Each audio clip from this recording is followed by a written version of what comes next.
உனது பாதம் அடடட இலவம் பஞ்சு நடக்கும்போது துடித்தது எனது நெஞ்சு.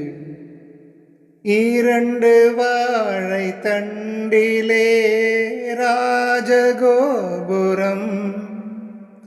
நானும் இன்று கேட்கிறேன் உன்னை ஓர்வரம்.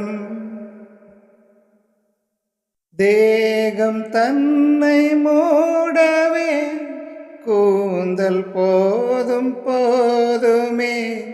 ஆடை இங்கு வேண்டுமா?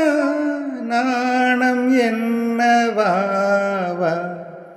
அதோ மேக ஊர்வலம், அதோ மின்னல் தோரணம்.